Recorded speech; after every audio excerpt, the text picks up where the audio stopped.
Gotta be falling for the tune again. FSA. Respect orders, it's all on me. You know what I do.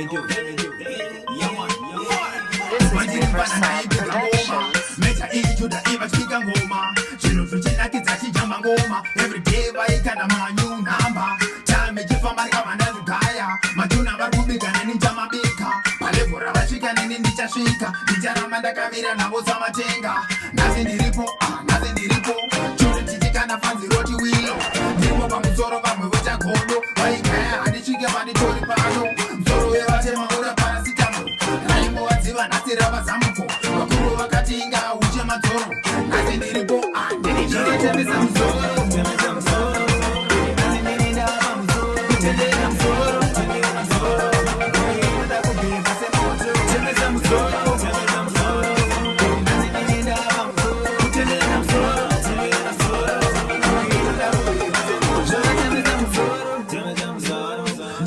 ndichidonedza madip namba tanzo gospel raunoda namba chatinoda chete kungofara semarasta handivingi hana godo handina nedaka kuni makakundiseka folen kana hanya variko vanonditeerera pandinozhamba vanogona pandoretsva inongovafaya kana zvakunetsa kaimwe namba rangu rigarira unoskipa kaimwe 1 time 2 time 3 time 4 naudamata nditaramba ndiri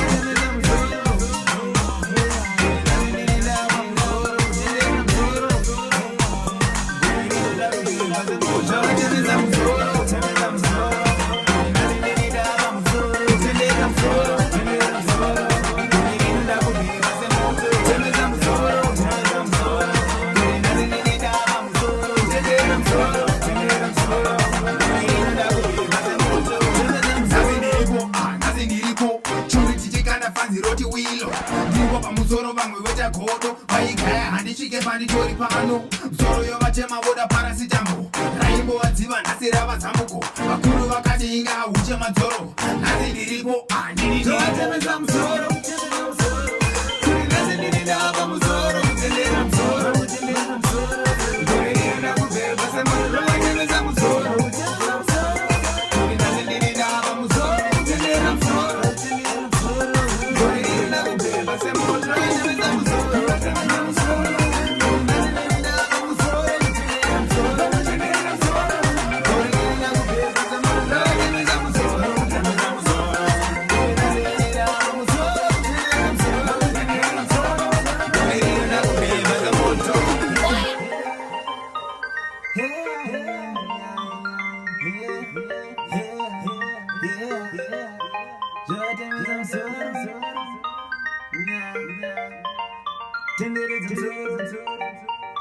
FSA